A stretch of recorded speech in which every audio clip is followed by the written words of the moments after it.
gëm leen dina gën a baax ak góor gi dina neex li ñu naqari dañ la gisutoon bi la yàlla andee féexal nga réew mi xéwal a ngi nii naataange ngi nii ak góor gi njëriñu neen la li dolli ñu def ko ci éducation nationale lu kenn deful plan REVA bi béykatu réew mi naw nañ ko plan jaxaay baa ngi gaayaa ngi nii te ci sanc nañu ey bu demu doon tey Mes chers frères et sœurs du PDS, nous sommes au terme de notre marche de protestation contre les propos de l'infâme et l'immonde Jean-Félix Pagano, ambassadeur de France au Sénégal. Vous me permettez de remercier tout d'abord tous ceux qui ont contribué pour la réalisation de cette manifestation. Nous remercions aussi l'UJTL de Mbacké et ensuite l'UJTL de Touba. Tous les mouvements de soutien de Karim Wade, candidat du PDS à la présidentielle de 2017. Nous saluons la grandeur du préfet d'autoriser cette marche. L'UJTL s'injure et condamne avec la plus ferme énergie l'ingérence de la France dans les affaires intérieures de notre État souverain et que l'ancienne puissance coloniale semble ignorer. Les récents propos de Jean-Félix Pagano s'immisçant dans un dossier pendant devant la justice et poussant la justice sénégalaise à condamner Karim Wade le 23 mars du mois, témoigne à suffisance de l'audience volonté de la France de mettre à l'écart le PDS et d'asseoir son exploitation économique du Sénégal. La défense des intérêts de Total, France Télécom, Groupe Bolloré n'en sont que les parfaites illustrations. Vous conviendrez avec moi qu'aucune autorité sénégalaise n'a jamais osé s'étaler sur un dossier pendant devant la justice française ou faire preuve d'ingérence dans les affaires intérieures de la France. Nous dénonçons le laxisme des autorités sénégalaises de ne pas mettre en demeure cet énurguement de Pagano et d'exiger des excuses politiques de sa part.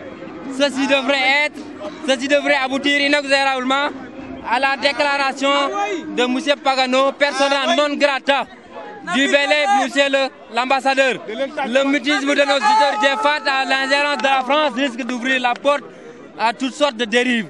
Chaque jour qui passe, on ne devrait plus s'étonner de voir un single mâle pondu, un pauvre diable sorti dont ne sait où, prendre notre nation pour une marionnette et atteste les années dégoisées par James John Welch, ambassadeur des États-Unis au Sénégal, couliant M. Karim Wade a priori. Chers frères, demain, un prisonnier politique détenu sans aucune preuve sera libéré.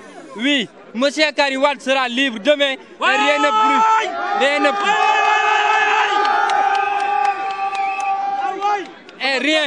et rien ne pourra plus empêcher son accession démocratique à la magistrature suprême.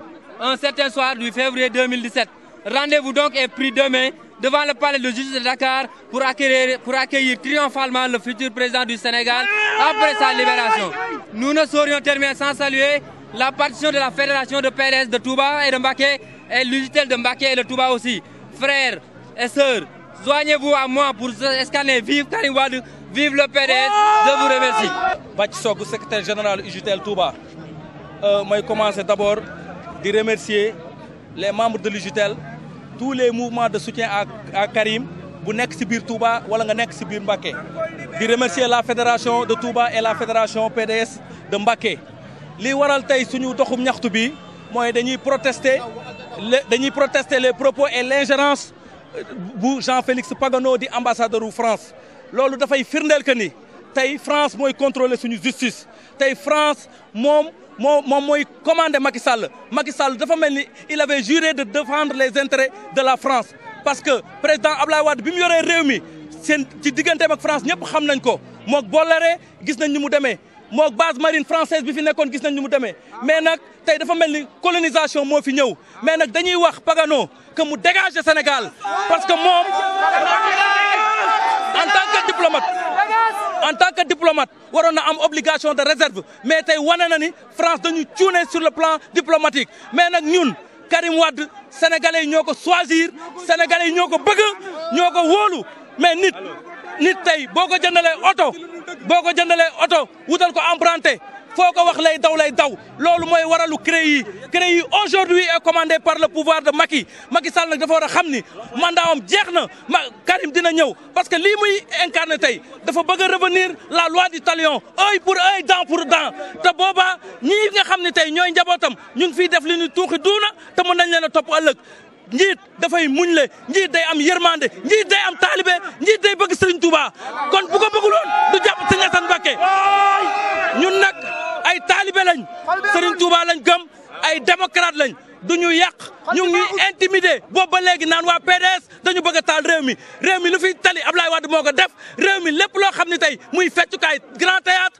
fa lañ doon sikkal muy tey monument de la renaissance tey am na ñoo xam ne fa la ñuy def ay face à face kon Ablaye Wade amal na sport bi njariñ Ablaye Wade amal na askan wi njariñ li ñuy wax nag mooy lenn demee 23 ñu ngi toog di déglu justice u Macky Sall ndax dina tranché dina bàyyi Karim Wade mu delluwaat Karim Wade moom mu bàyyi ko ak mu ñàkk ko bàyyi askan wi bàyyi nañ Macky Sall jàppale nañ Karim Wade te mooy seen candidat 2017 loolu moo waral jotaay bi. yéex nañu cee jot góor gi dolli ñu Sénégal moo raw ci réewi Afrique